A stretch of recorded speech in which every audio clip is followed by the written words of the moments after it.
let's look at this transformation from the article that she says is about his transformation. Quote, he arrived at Yale Law School wearing combat boots and carrying a Black Panther book bag, an angry black separatist among a sea of clean-cut students dreaming of Supreme Court clerkships. Here's something that I should point out here. I said that he was a black nationalist. Actually, according to the article, she points out he's a black separatist. I'm sorry for the... I don't know what the difference is, but anyway, on about his conversion. The article does point to a conversion point right after the Rodney King riots. Quote, while Jones was observing the first large rally since the lifting of the city's state of emergency, he got swept up in mass arrests. It was a turning point in his life. Of course, it's not really the turning point to turn his life away from black separatism. It was when he turned his life into communism.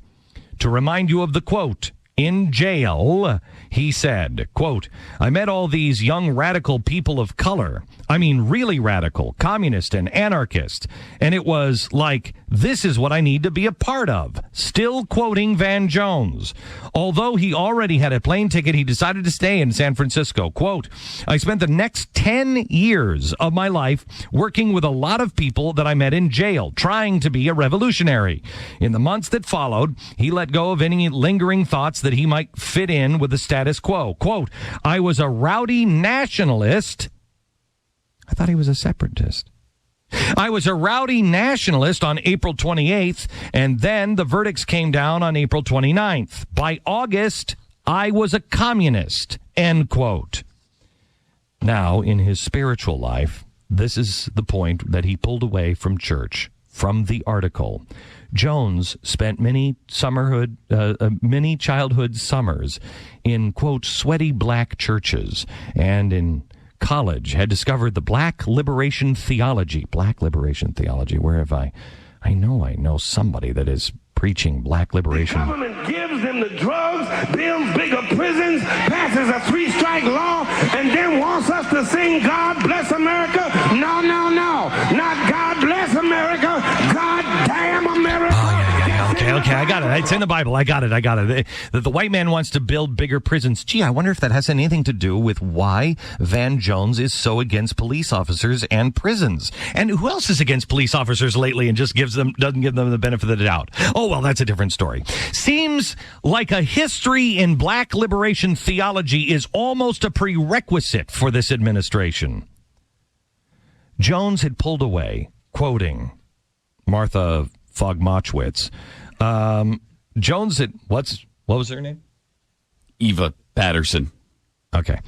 This is the article that she pointed us to. Jones had pulled away from spirituality during his communist days. Well, that usually happens. During his 2000 crisis, he looked for answers in Buddhism, the philosophy known as deep ecology. At open-minded institutions such as East Bay Church of Religious Science. That is fantastic.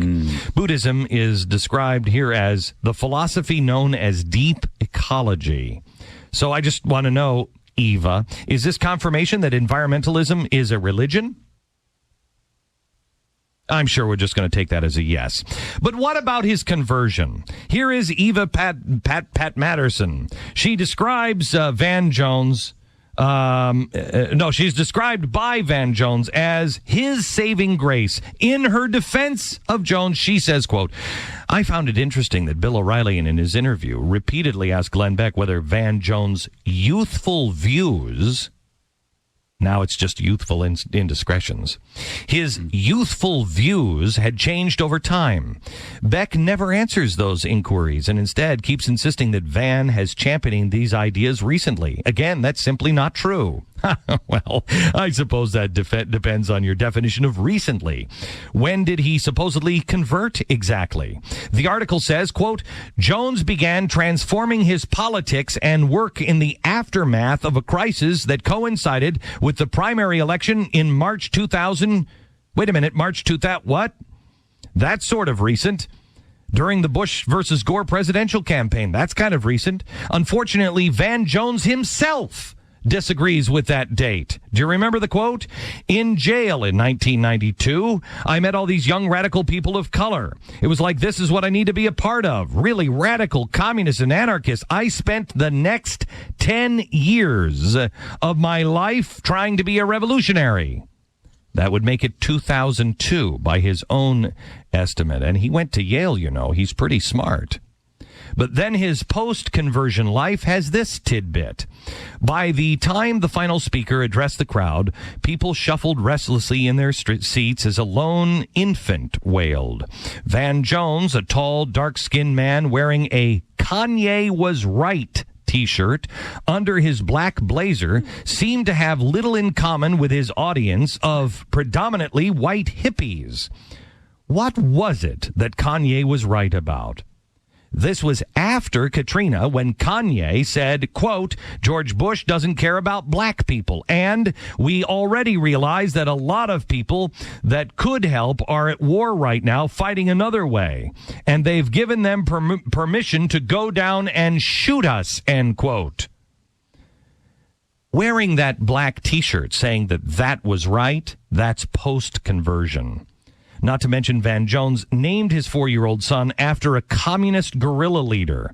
And in 2007 complained about how, quote, the political agenda I articulated for myself and my generation in this essay, back in the Rodney King days, remains largely undone and incomplete. But it's not just when this transformation happened. More importantly, it's what the transformation was. Make no mistake, there was a transformation. I'll give you that transformation here in a second, because it's stunning.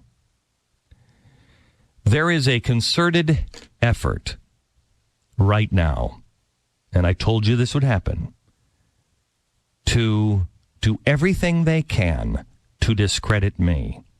That is totally fine with me. Quite honestly, last night, I was talking to my wife, and I said, I am so ready just to go live on a farm someplace. I am so ready. But I don't have that luxury, and quite frankly, neither do you. This is our country. We must continue to speak out, because even if I'm standing on a farm, I'm going to be speaking out. You need to as well. But while I am here, I am going to tell you that I will speak out and give you the information that you need. But you must do something with it. You must pass it on. You must know the truth, and you must wake up your neighbors. The revolution has begun.